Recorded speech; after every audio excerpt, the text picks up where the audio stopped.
नमस्कार। आप सभी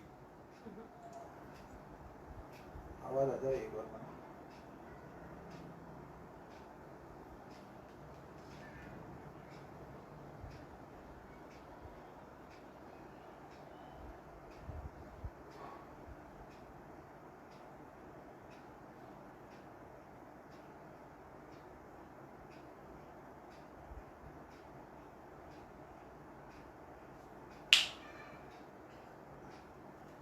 आवाज आ रही है।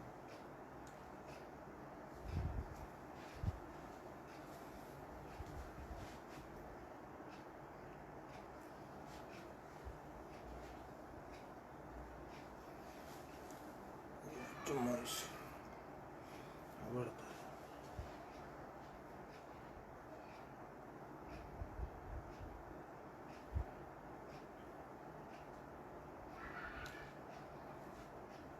आप सभी मित्रों को नमस्कार। आज हम लोग चारण जाति के संदर्भ में और करणी माँ के संदर्भ में चर्चा करने के लिए सहभागी बने हैं। चारण जाति का संदर्भ बहुत पुराना माना गया है। माना गया इस अर्थ में है कि हमारे जो पौराणिक आख्यान है, हमारी जो शास्त्रीय परंपरा है, उसमें इस जाति का संदर्भ बार बार आता है। तो हमें ये समझना चाहिए कि ये जाति का स्वरूप उन ग्रंथों में कैसा बताया गया है।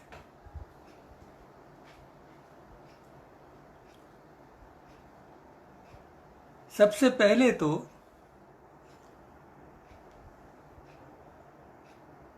हमें ये जानना चाहिए कि इस शब्द का प्रयोग कहाँ कहाँ किया गया है। हम अक्सर सुनते हैं कि वेदों में इसका प्रयोग है, पुराणों में इसका प्रयोग है, रामायण में, महाभारत में इसका प्रयोग है।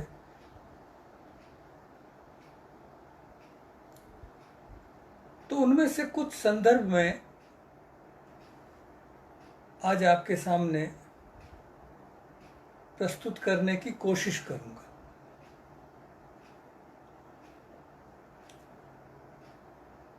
और वो कितने पुराने हैं संदर्भ, उस पर भी मैं बात अपनी रखूंगा। सबसे पहले तो हम ये जानें कि इस जाति की उत्पत्ति का क्या कहीं किसी पुराण में कोई संदर्भ मिलता है। हम अपनी परंपरा में इसकी उत्पत्ति के लौकिक संदर्भों पर, यानी जो लोक में प्रचलित है चीज़ें, उनको अक्सर सुनते रहते हैं। जिनको पता होता है वो उस पर बात भी करते हैं, लेकिन क्या उसका कोई आख्यान में, जो हमारी शास्त्रीय परंपरा है, उसमें कहीं जिक्र है क्या?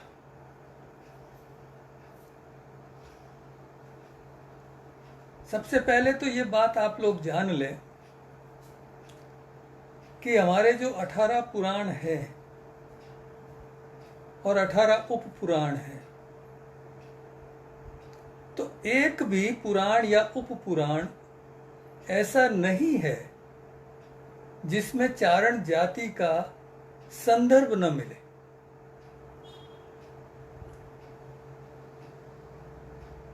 भरे पड़े हैं संदर्भों से पुराण और उप पुराण।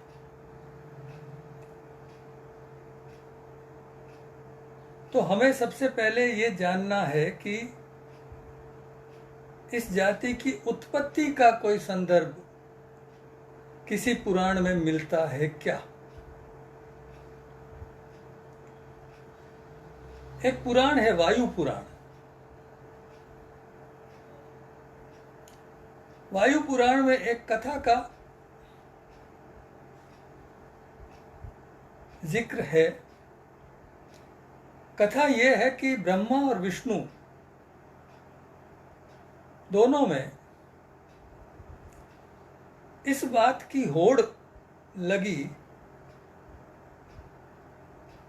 कि सृष्टि को किसने बनाया, बड़ा कौन।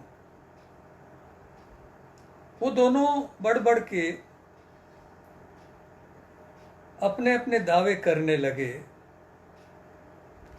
तभी उन दोनों के बीच में एक बहुत विशाल लिंग प्रकट हुआ,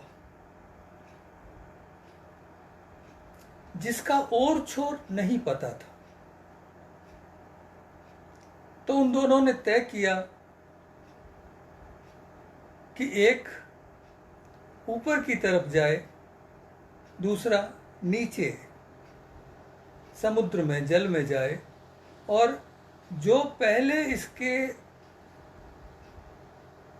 अंत का पता लगा के लौट आएगा वही बड़ा है। ब्रह्मा और विष्णु दोनों कोशिश करने लगे, लेकिन उन्हें उस लिंग का कोई ओर छोर नहीं मिला। दोनों ही थक के वापस अपने स्थान पर लौट आए, और तब उन्हें ये समझ में आया कि हम जो अपने आप को इस सृष्टि का रचयिता कहने का दंभ पाल रहे हैं, वो गलत है। कोई और है जो हमसे पहले है, जो हमसे बड़ा है। लेकिन अब उसको कैसे जाने? तब उन्होंने उस लिंग की स्तुति करनी प्रारंभ की। ये बात याद रखने की है कि स्तुति करने वाले स्वयं ब्रह्मा और विष्णु हैं।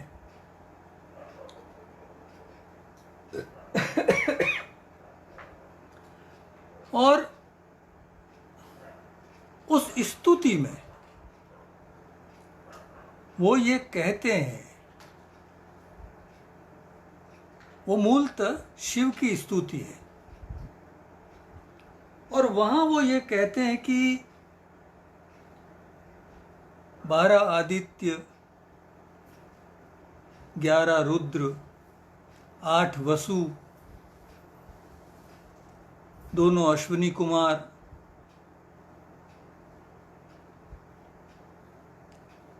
नाग, चारण, तपस्वी और बालखिल्य ऋषि आपसे उत्पन्न हुए हैं। ये चारण की उत्पत्ति का पहला संदर्भ हमें वायु पुराण देता है, और उस अर्थ में देता है कि चारण की उत्पत्ति शिव से हुई है। यहां इस बात को समझने की आवश्यकता है कि सृष्टि की उत्पत्ति जो कही गई है वो ब्रह्मा के जो 10 मानस पुत्र हैं उनके द्वारा कही गई है,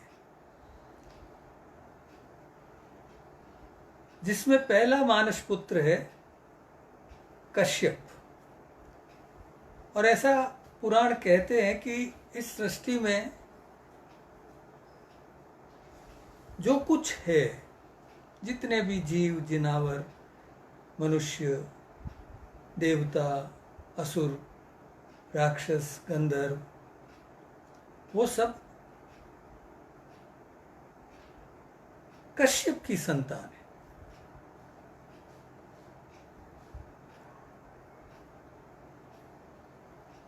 कश्यप को प्रजापति दक्ष ने अपनी पुत्रियां ब्याही है और प्रजापति दक्ष की ही एक पुत्री है जो शिव की पहली पत्नी है, उसका नाम है सती।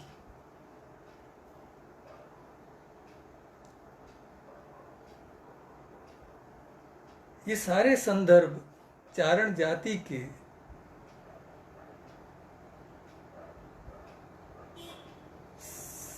संदर्भ में उपयोगी हैं।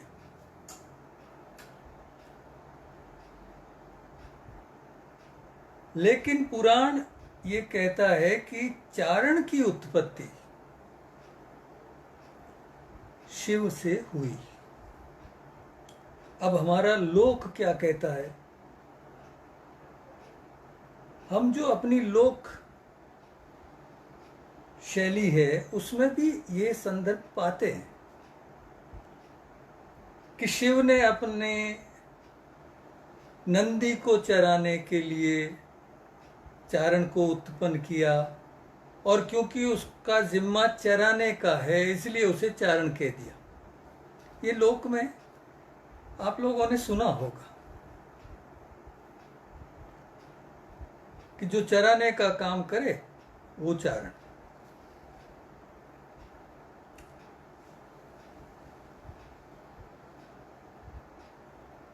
और उसके साथ ही एक और संदर्भ मिलता है लोक में कि उस नंदी को चराना आसान नहीं है, क्योंकि वन में जहां नंदी को चराने जाना है वहां एक सिंह है। तो सिंह की उपस्थिति में नंदी को चराना असंभव है। इसलिए यह कहा गया है लोक में कि चारण ने देवी की स्तुति की, देवी से प्रार्थना की और उस प्रार्थना पे देवी प्रसन्न हुई और उन्होंने उसे अभय दान दिया कि मेरा शेर इस नंदी की रक्षा करेगा, तुम निश्चिंत होकर इसे चराओ।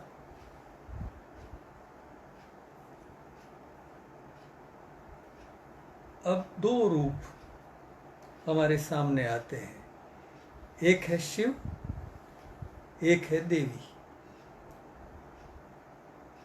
तो ये देवी कौन है जिससे प्रार्थना की जा रही है? क्योंकि चारण जाति का शैव और शाक्त परंपरा से गहरा संबंध है। हम सब लोग इस बात पे गर्व करते हैं कि आदि शक्ति बार बार हमारी जाति में अवतार लेकर लोक का कल्याण करती है। तो वो आदि शक्ति कौन है?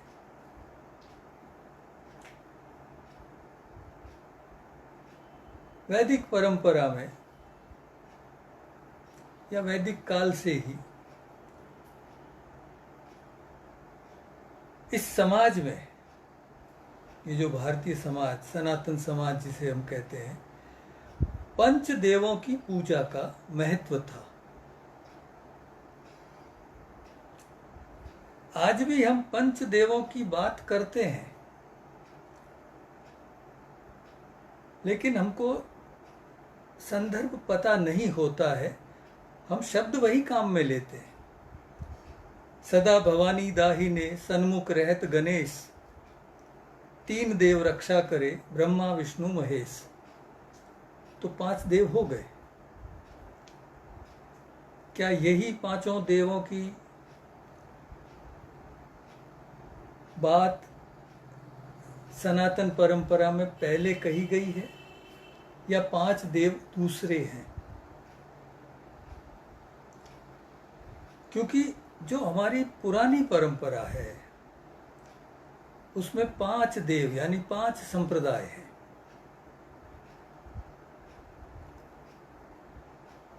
शैव संप्रदाय, शाक्त संप्रदाय, वैष्णव संप्रदाय, गाणपत्य संप्रदाय और आदित्य संप्रदाय यानी सूर्य। कालांतर में आदित्य संप्रदाय लुप्त होता चला गया। गाणपत्य संप्रदाय का भी प्रभाव अब कहीं कहीं देखने को मिलता है, जैसे महाराष्ट्र में, कोंकण में बहुत ज़्यादा है गणपति पूजा।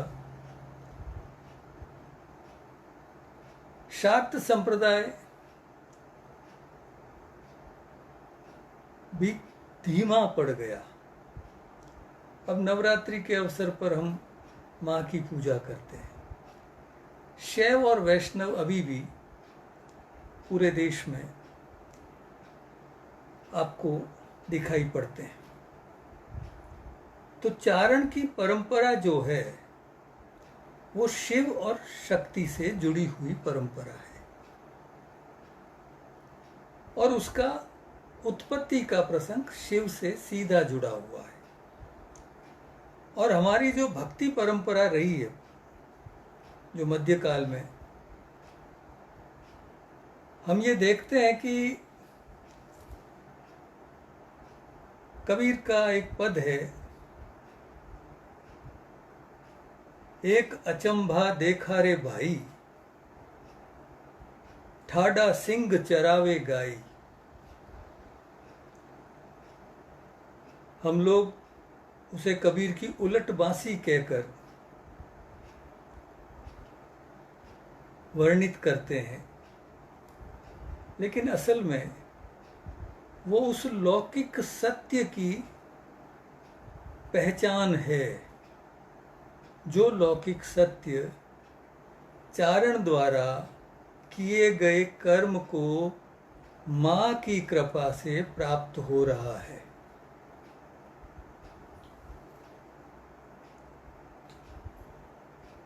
अब इस चारण शब्द को समझने की जरूरत है,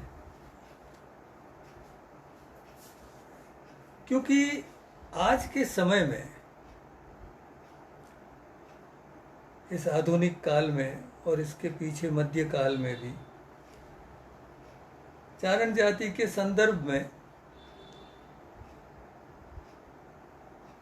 ये बार बार कहा गया है कि जो कीर्ति को चलायमान करे वो चारण है। ये चारण की व्युत्पत्ति कर दी गई।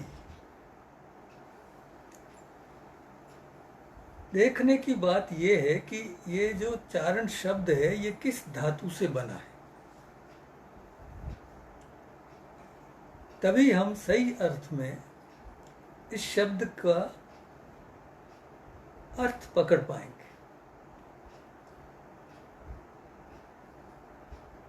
अगर हम पौराणिक संदर्भों की बात करें और उसको उससे जोड़ दें, तो तमाम पुराणों में कहीं भी ये जिक्र नहीं है कि अकेला चारण ही स्तुति कर रहा है या कीर्ति का बखान कर रहा है। नहीं, सभी पुराणों में देवता, ऋषि, गंधर्व, सिद्ध, चारण, ये सभी स्तुति करते हैं। अगर हम जरा सा भी विचार करें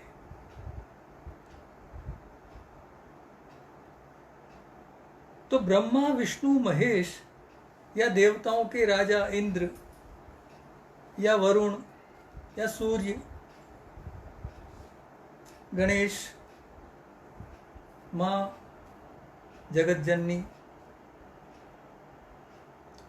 उनकी स्तुति सभी करते हैं, केवल चारण नहीं करता। तो चारण का काम क्या, वो कौन सी विशिष्ट पहचान है जिससे हम चारण को व्याख्यायित कर सके। चर धातु, चर धातु से ही बना है चराचर, चर अचर, गोचर। और चर का अर्थ है गतिशीलता। जो गतिशील है वो चारण है। गमन की रिद्धि एक विशिष्ट पहचान के रूप में चारण के साथ जुड़ी हुई है। पौराणिक संदर्भों में और किसी के मार्ग का जिक्र नहीं है, केवल चारणों के मार्ग का जिक्र मिलता है। ये चारणों का मार्ग है। और जैन पुराण जो हैं उनमें तो ये कहा गया है कि चारण जो है मुनि, वो कहाँ कहाँ गमन कैसे कैसे कर सकते हैं। ये उसकी विशिष्ट पहचान मानी गई। सृष्टि का कोई भी महत्वपूर्ण कार्य ऐसा नहीं है पुराणों में जो हो रहा है और वहां चारण नहीं है। हर महत्वपूर्ण कार्य में चारण वहां उपस्थित है। वो साक्षी है, जो हो रहा है उसको देख रहा है।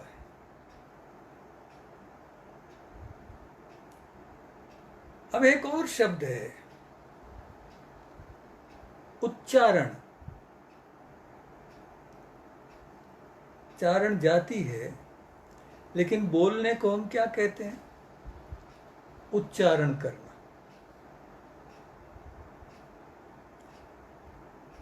हम कभी ये नहीं कहते कि उच्चारण का अर्थ उच्च चारण है।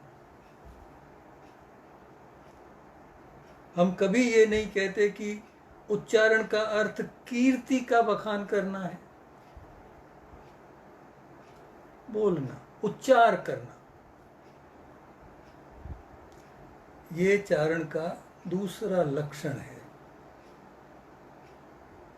लेकिन क्या उच्चार करता है? उसने क्या किया?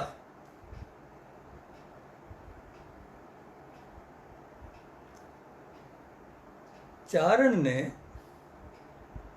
क्योंकि वो गतिशील है, और गतिशीलता मित्रों वायु का गुण है। हमारे जो पंचभूत माने गए हैं उसमें पहला आकाश है, जिसका गुण है शब्द। दूसरा है वायु, जो गतिशील है, जिसका गुण है स्पर्श।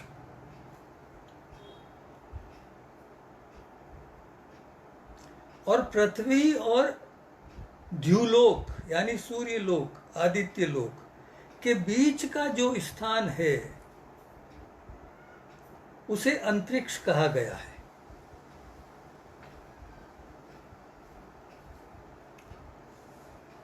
और अंतरिक्ष, वैसे तो ये 3 लोक हो गए, एक पृथ्वी है, एक पृथ्वी के नीचे है, एक पृथ्वी के ऊपर है, लेकिन फिर हम कहते हैं नहीं 14 लोक हैं। 7 लोक पृथ्वी से ऊपर है, 7 लोक पृथ्वी से नीचे है।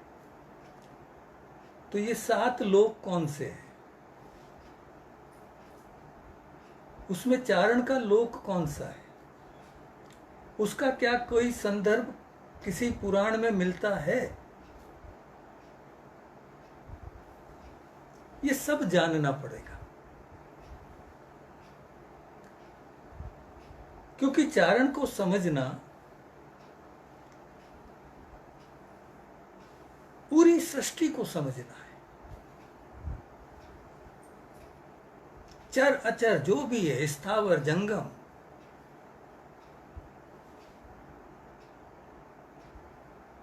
जो उसका ज्ञान कराता है वो चारण है।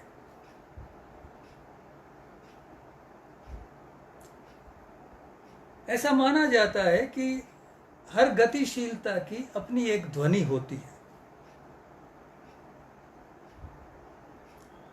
और विज्ञान भी अब ये मानने लगा है कि सूर्य जो गति कर रहा है उसकी अपनी एक ध्वनि है। और हम जो ओम का उच्चारण करते हैं वो ये माना गया है कि असल में वो सूर्य की जो गति है उससे निकलने वाली ध्वनि है। और पृथ्वी जो गति कर रही है सूर्य के चारों ओर, उससे जो ध्वनियां निकल रही है वो व्यंजन ध्वनियां है। और हमारी ऋषि परंपरा में ये माना गया है कि ऋषियों ने उन ध्वनियों को सुना और सौर ध्वनि को उन्होंने मानुषी ध्वनि में परिवर्तित किया। ये काम चारण करता है। अनादिकाल से जो ये परंपरा है, इसीलिए उच्चार के साथ उसका संदर्भ है, इसीलिए उसका संदर्भ, उसका संबंध बोलने से है। वो बोलता है, वो बताता है, वो सृष्टि को जानने वाला है और सृष्टि को जानकर सृष्टि के नियंता को जानता है। नियंता की तो उस पे अथाह कृपा है।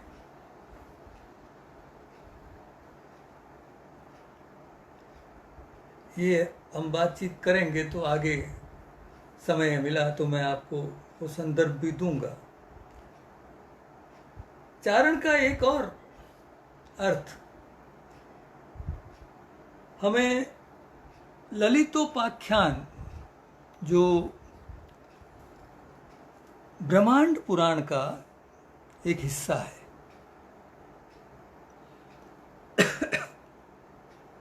उसमें मिलता है।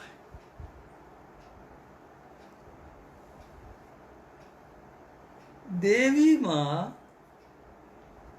के चरण कमल की जो सेवा करता है उसे चारण कहते हैं। ये ब्रह्मांड पुराण ललितोपाख्यान में कहता है, बताता है। और वहाँ चारण स्त्रियों का भी यानी पति पत्नी माँ की सेवा में हैं।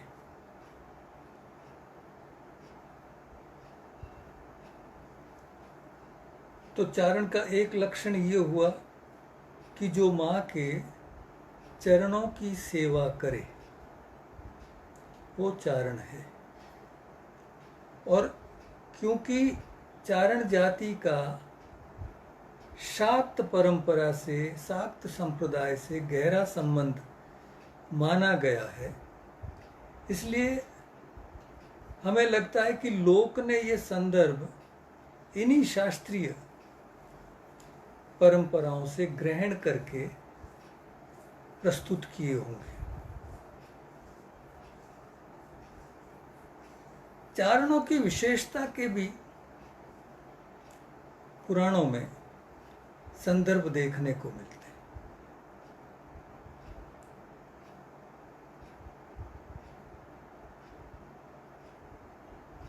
चारणों की एक विशेषता बताई गई है पुराणों में कि वो मान के धनी है। मानाढ्या तत्र चारणा। और संदर्भ ये है कि शुक्राचार्य का जो आश्रम है वहां जो चारण रहते हैं वो मान के धनी है।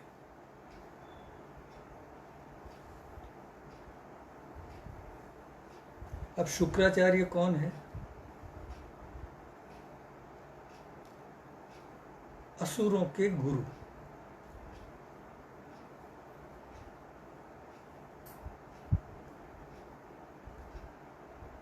उनका जो आश्रम है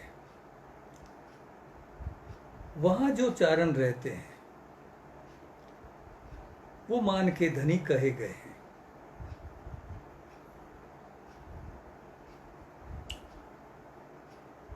फिर रामायण में संदर्भ मिलते हैं चारण के गुण क्या है।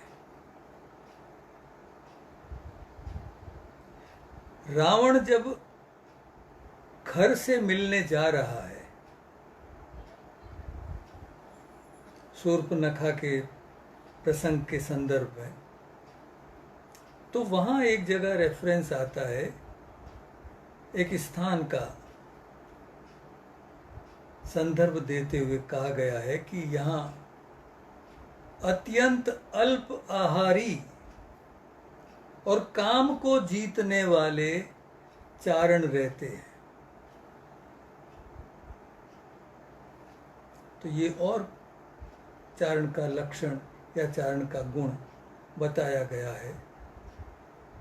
रामायण त्रेता युग का, रामायण का मतलब मैं जो कह रहा हूँ वाल्मीकि रामायण। वाल्मीकि रामायण में चारणों के बहुत संदर्भ है। अभी मैं आपको एक दो संदर्भ बताऊंगा तो आपको बहुत आश्चर्य होगा कि इतना बड़ा संदर्भ रामायण में या महाभारत में चारणों को लेकर है। सत्य वक्ता है, सच कहने वाले। चारण द्वारा कही गई बात पर कोई भी अविश्वास नहीं करता। अगर अंतरिक्ष में वो आवाज सुन ली गई है तो उसे मान लिया गया है कि ये चारण महात्माओं ने कहा है, इसलिए सत्य है।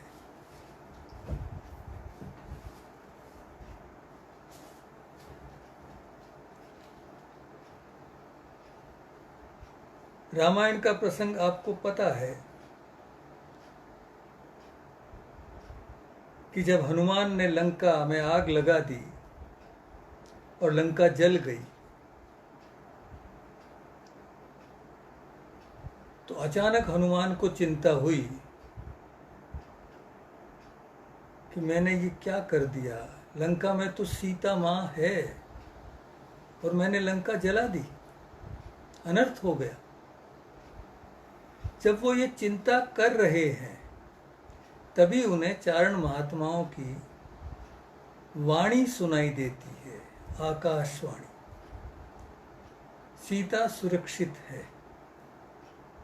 ये कितना आश्चर्य है। लंका जल गई है, सीता सुरक्षित है।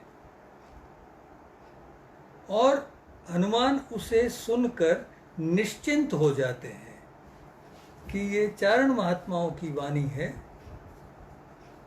तो गलत नहीं है। सत्य वक्ता।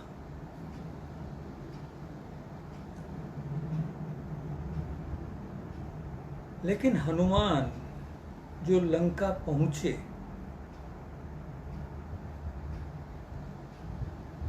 उसका संदर्भ जो वाल्मीकि की रामायण में है, मित्रों, उससे सीधा सीधा चारण का संबंध जुड़ा हुआ है।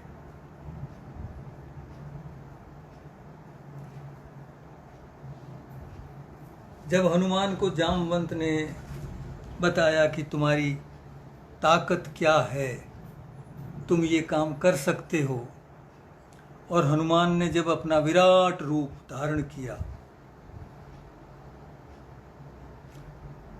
समुद्र से छलांग लगाने के लिए,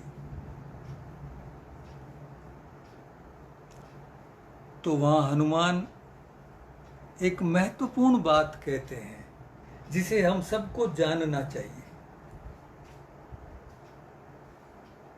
जिसका जिक्र मैंने अभी थोड़ी देर पहले किया था कि चारणों का अपना एक अलग मार्ग था और किसी का नहीं था। पुराण में संदर्भ सिर्फ चारणों का मार्ग यही कहा जाता है।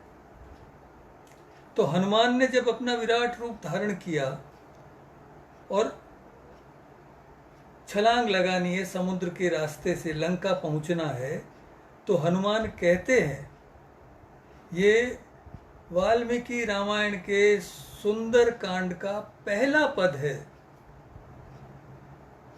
कि मैं चारणों के मार्ग से लंका जा रहा।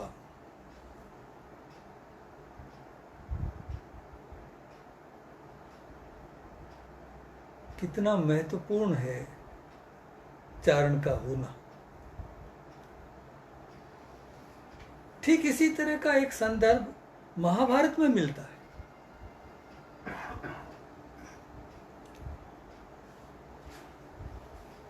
सत्यवती जो है,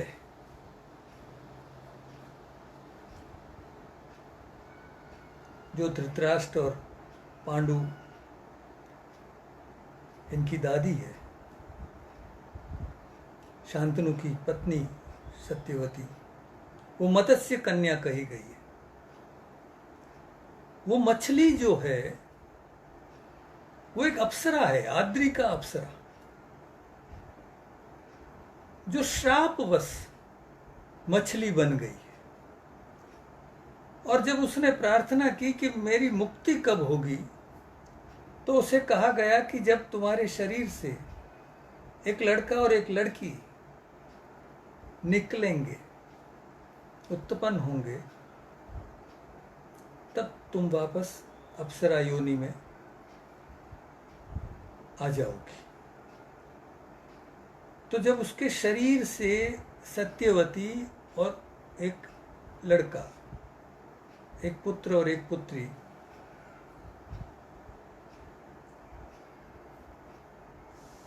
मछेरों को मिली,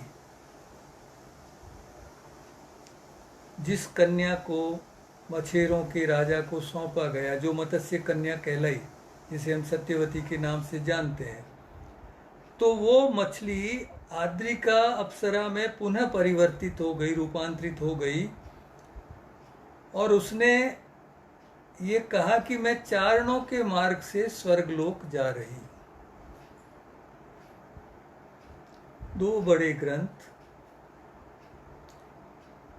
दो महत्वपूर्ण संदर्भ जो चारणों के मार्ग को प्रकट करते हैं।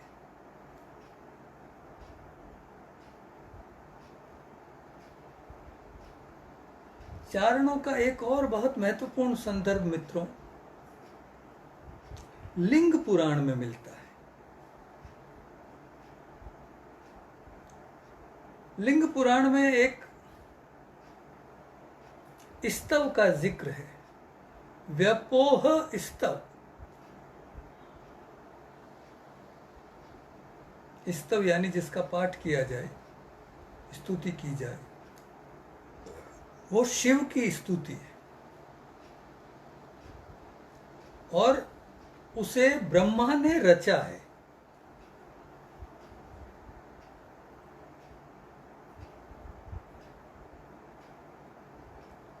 उस स्तुति में 10 चारणों के नाम दिए गए हैं।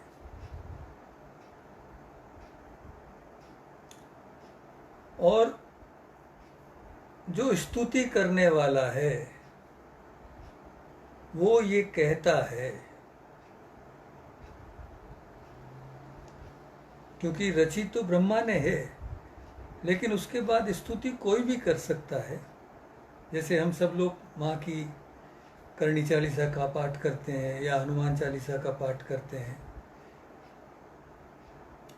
तो बाद में पाठ जो भी भक्त है वो करता है। तो उसमें कहा गया है कि ये जो 10 चारण है, जो शिव के बहुत प्रिय हैं, वो मेरे पापों का, मेरे दोषों का हरण करेंगे। और आज भी ऐसे बहुत से लोग आपको मिलेंगे जो अपने दैनिक जीवन में व्यपोह स्तव का पाठ करते हैं। तो उसमें जो 40 और 41वां पद है, पहले पद में 8 मरूत हैं, उनका जिक्र है, और दूसरे में 10 चारण है, नाम है 10 चारणों के। जो हम कई बार कहते हैं ना कि चारणों के नाम नहीं मिलते, 10 चारण के नाम दिए गए हैं। आप अगर जैन पुराणों को देखेंगे, चाहे उत्तर पुराण हो चाहे आदि पुराण हो, उनमें तो जगह जगह चारण मुनियों के नाम दिए गए हैं और बहुत सम्मान के साथ।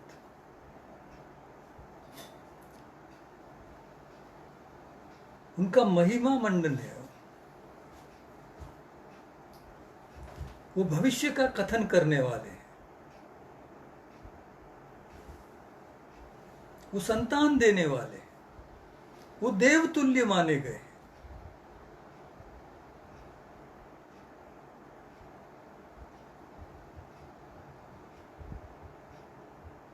इसलिए चारण को जब हम समझने की प्रक्रिया में जाते हैं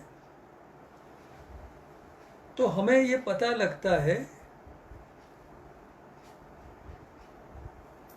कि ऐसे असंख्य उदाहरण हैं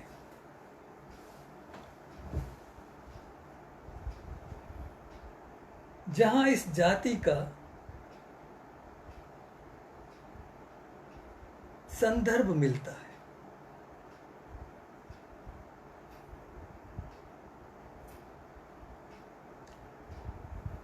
जैसा कि मैंने आपसे कहा, इस सृष्टि में घटित होने वाली कोई भी महत्वपूर्ण घटना ऐसी नहीं मिलती जहां चारण की उपस्थिति न हो।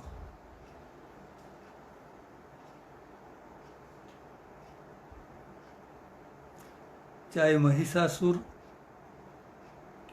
युद्ध हो,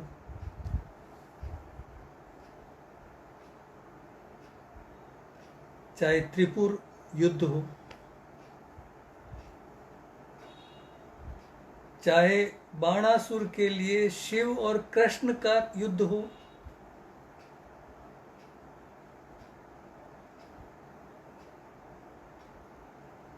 या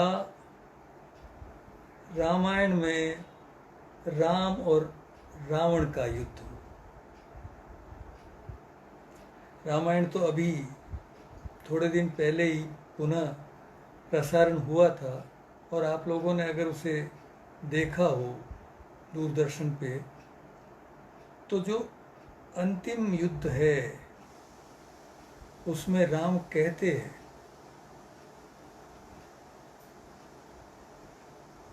आज देवता देखेंगे, ऋषि देखेंगे, चारण देखेंगे, मैं कैसा युद्ध करता हूं।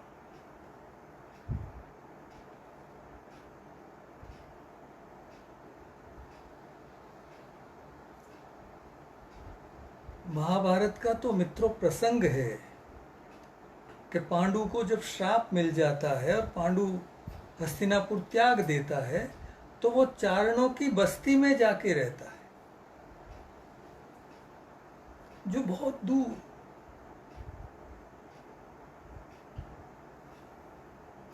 हिमालय में है।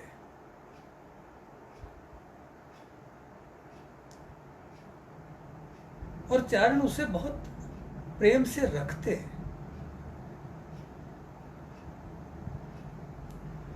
पांडु की जब मृत्यु हो जाती है तो पांचों पांडवों को कुंती सहित पुनः हस्तिनापुर चारण महात्मा ही लेकर आते हैं। और महाभारत में ये प्रसंग है कि सैकड़ों चारण महात्मा 5 पांडव और कुंती को लेकर हस्तिनापुर पहुंचे और पूरा हस्तिनापुर उमड़ पड़ा चारण महात्माओं के दर्शन करने को।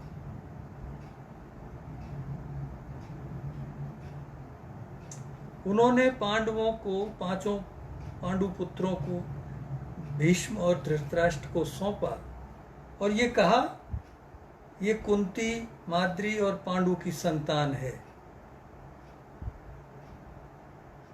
किसी ने अविश्वास नहीं किया, क्योंकि कौन कह रहा है? चारण कह रहा है। उसकी विशेषता यही है कि वो सत्य पे खड़ा है। आज भी अगर हम देखें, चारण कवि का कर्म क्या है? सत्य कहना। अगर हम स्तुति शब्द को ही लें, स्तुति में क्या कहा जाता है? वही कहा जाता है जो सत्य है।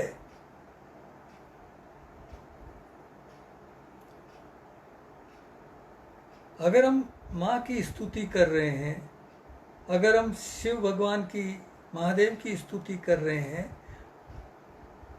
हम जो कुछ कह रहे हैं वो सत्य है।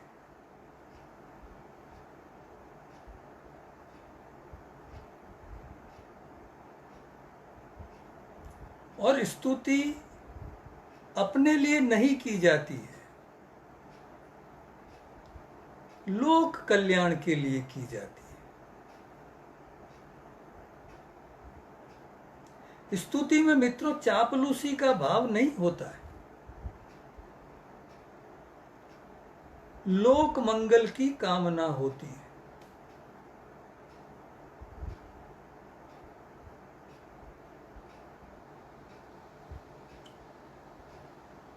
चारण का कर्तव्य यही था, लोक मंगल, लोक कल्याण।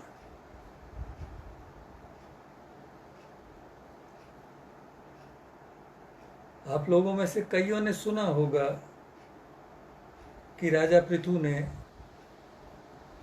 चारणों को तेलंग देश दिया। ऐसा कोई संदर्भ पुराणों में कहीं नहीं मिलता।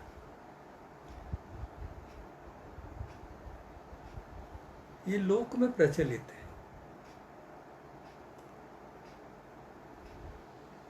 पुराण में तो ज्यादा बड़ा संदर्भ है कि राजा पृथु ने पृथ्वी को दूहा।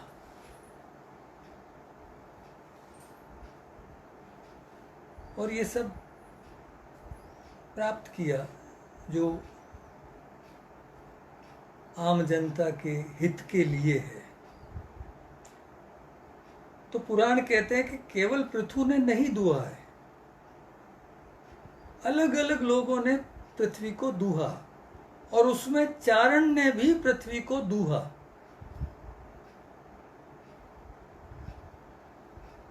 तो उसको पृथु द्वारा कोई राज्य देने की बात ही नहीं है, वो तो स्वयं सक्षम है, क्योंकि चारण देव जाति है मित्र। चारण का संदर्भ जब भी पुराण में आया है सिद्ध के साथ आया है, सिद्ध चारण।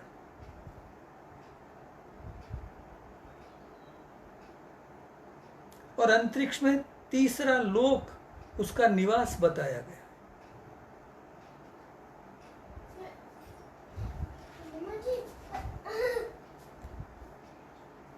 ये सब चीजें हमें जाननी चाहिए मित्र,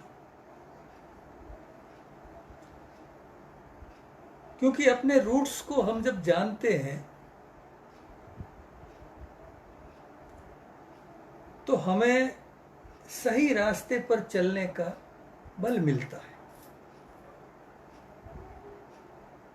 चारण होना बहुत बड़ी जिम्मेदारी है।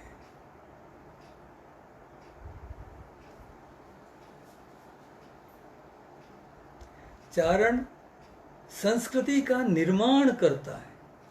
ये जो भी संस्कृति आज हम देखते हैं, सांस्कृतिक तत्व जो है, क्योंकि चारण जीवन मूल्यों की प्रतिष्ठा करता है।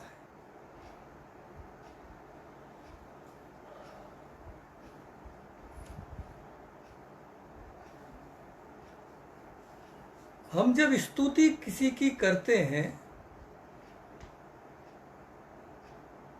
तो मूलतः हम उन गुणों का बखान करते हैं जिन गुणों के कारण वो व्यक्ति महान बना।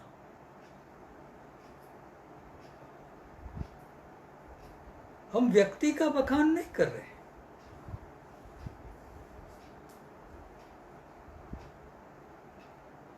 हम उस जीवन मूल्य की प्रतिष्ठा कर रहे हैं। और उन जीवन मूल्यों से ही समाज का निर्माण होता है, संस्कृति का निर्माण होता है। इसलिए ये आज के संदर्भ में मैं कह रहा हूं, एक साहित्यकार के रूप में, एक कवि के रूप में चारण की जो जिम्मेदारी है वो बहुत बड़ी जिम्मेदारी है।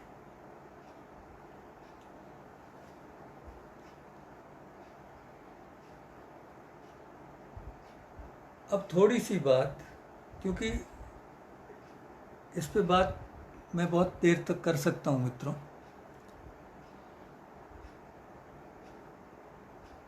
लेकिन समय की सीमा, मुझे जैसा आदेश मिला है कि 50 मिनट 1 घंटे तक मैं अपनी बात आपके साथ करूं।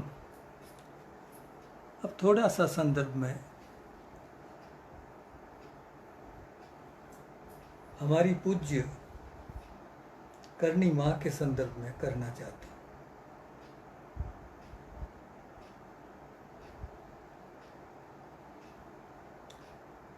हमने करणी माँ को एक लोक देवी के रूप में ही प्रचलित किया है।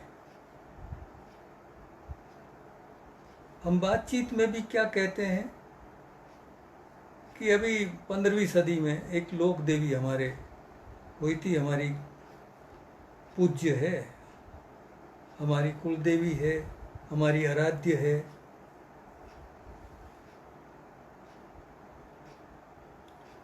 हमें पता ही नहीं है कि करणी माँ कौन है। हम लोक देवी कहकर आकाश को मित्रों एक छोटे से भूखंड में बांधने की कोशिश करते हैं।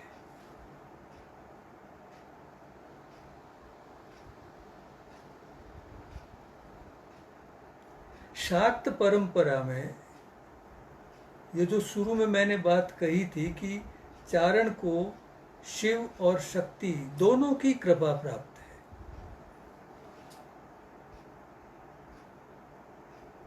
लेकिन वो शक्ति कौन है? क्योंकि हुआ ये है कि पिछले कुछ 100 सालों में हम जब भी शक्ति की बात करते हैं, शिव शक्ति की जब भी बात करते हैं, हम शिव और पार्वती माँ की बात करते हैं। तो जैसे ही हम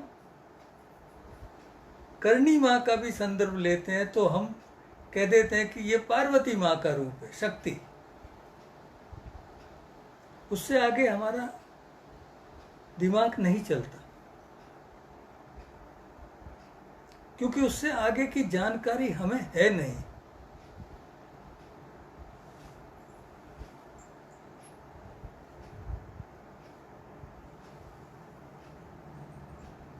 यजुर्वेद में मित्रों, जैसे मैंने पहले भी कहा, यजुर्वेद हमारे संदर्भ में बहुत महत्वपूर्ण है, क्योंकि चारणों का पहला संदर्भ यजुर्वेद में मिलता है।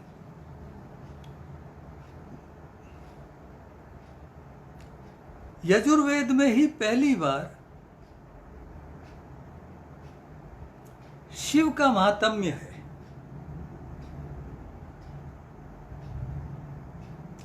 उससे पहले ऋग्वेद में शिव नहीं है, रुद्र है, और 11 रुद्र है।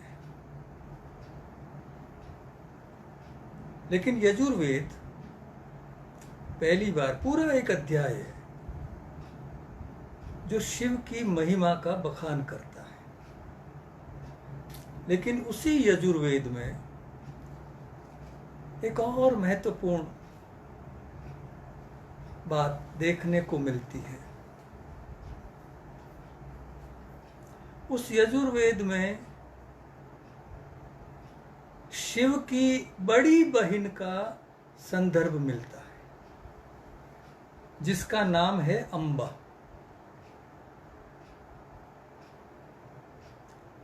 और 3 पद यजुर्वेद में ऐसे मिलते हैं जिसमें अंबा से प्रार्थना की गई है कि हे मां, आप अपने भाई को लेकर गुफा में लौट जाएं।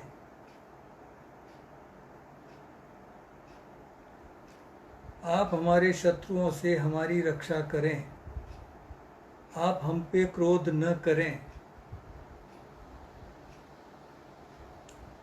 अंबा कौन है मित्रों, ये जानना जरूरी है।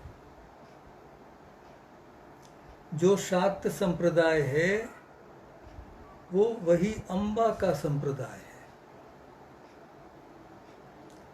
पार्वती माँ का नहीं है। क्योंकि पार्वती माँ से तो पहले राजा दक्ष, प्रजापति दक्ष जो है, उनकी पुत्री सती शिव की पत्नी है। और यदि आप महिषासुर युद्ध का संदर्भ याद करें, जहां सभी देवता पराजित हो गए हैं उनसे, और वो सब विष्णु के पास गए। विष्णु ने कहा चलो शिव के पास चलते हैं, क्या रास्ता निकल सकता है। तो रास्ता वही निकला। शिव ने कहा मां को पुकारो। तो मां कौन है? अगर सती माता ही होती तो वो शिव के निवास में ही विराजमान है। नहीं, वो शिव की बड़ी बहन है अंबा।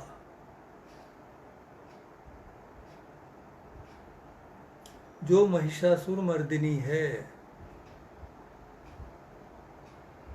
जो चंडमुंड का विनाश करती है, जो शुंभ निशुंभ को मारती है, और जो उन सबको मार के देवताओं को अभयदान देती है कि जब भी संकट पड़े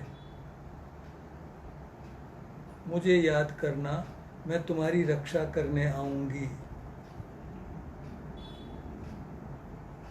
हम परम भाग्यशाली हैं मित्रों। वही मां अंबा करणी के रूप में हमारी जाति में अवतरित होती है। वो साधारण लोक देवी नहीं है।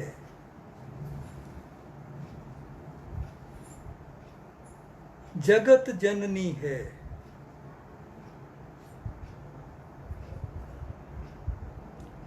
इसलिए जब माँ की कृपा हमें मिलती है तो ये मान के चलिए शिव की कृपा हमें मिल जाती है, क्योंकि माँ शिव की बड़ी बहन है। तो हम कितने भाग्यशाली हैं कि जब माँ की कृपा मिली तो शिव की कृपा मिली, शिव की कृपा मिली तो गणेश की कृपा मिली, गणेश की कृपा मिली, कार्तिकेय की कृपा मिली। ये पूरा परिवार है।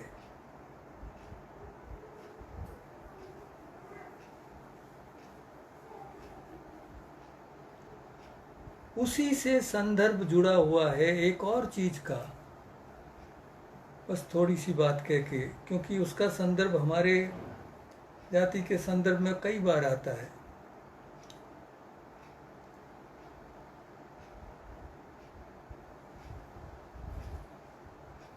शिव की परंपरा में ही एक नाथ परंपरा है जो मच्छंद्र नाथ जी से शुरू होती है। गोरखनाथ जी और नवनाथ माने गए, और नाथों की एक लंबी परंपरा से आप सब परिचित हैं।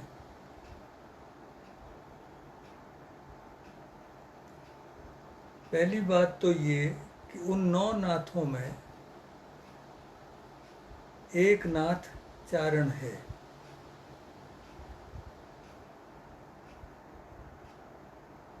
जिसकी एक साखी मिलती है, एक संत कवि हुए रज्जब, उनके एक पद में ये साख मिलती है, चरपटी नाथ चारणी जाया। यानी जो 9 नाथों की परंपरा नवनाथ कहे गए हैं, उसमें एक नाथ चारण जाति से संबंधित है। दूसरी जो महत्वपूर्ण बात है कि मच्छंद्र नाथ जी ने साधना के जो क्रम तैयार किए,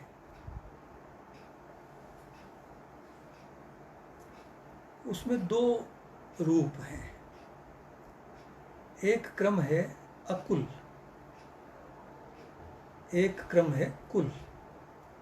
अकुल परंपरा, कुल परंपरा।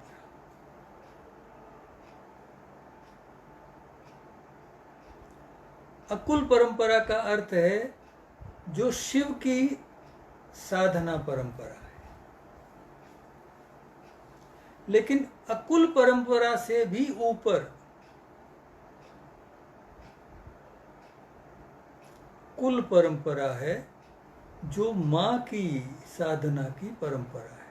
और उससे ऐसा माना जाता है कि ये जो सारी तंत्र विद्या है वो उससे जुड़ी हुई है।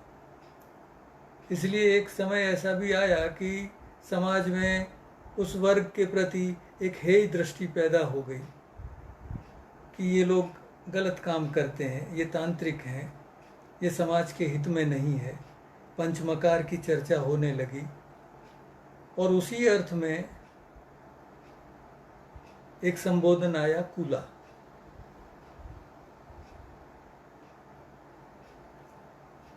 कूला का मतलब है जो कुल परंपरा का उपासक है। कुल परंपरा का अर्थ है माँ की साधना का सर्वोच्च सोपान। कहा तो गया डेरोगेटरी, लेकिन उनको नहीं पता है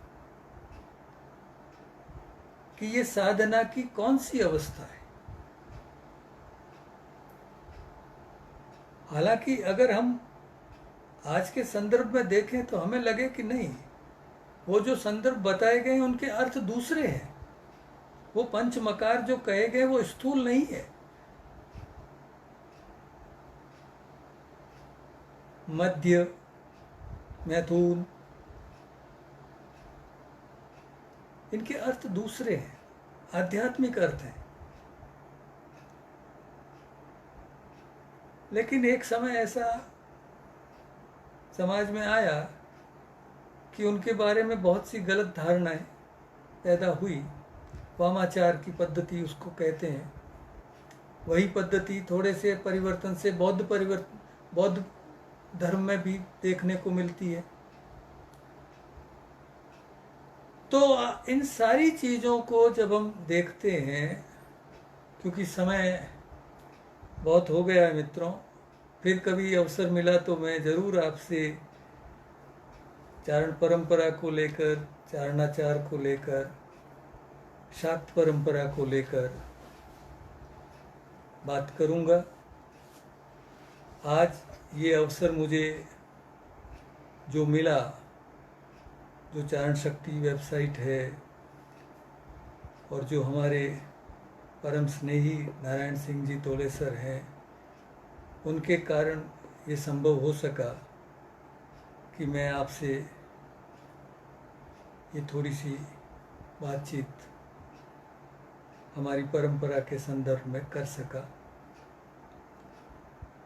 मैं उनको धन्यवाद देता हूँ और आप सबसे आज्ञा चाहता हूँ। जय माता जी।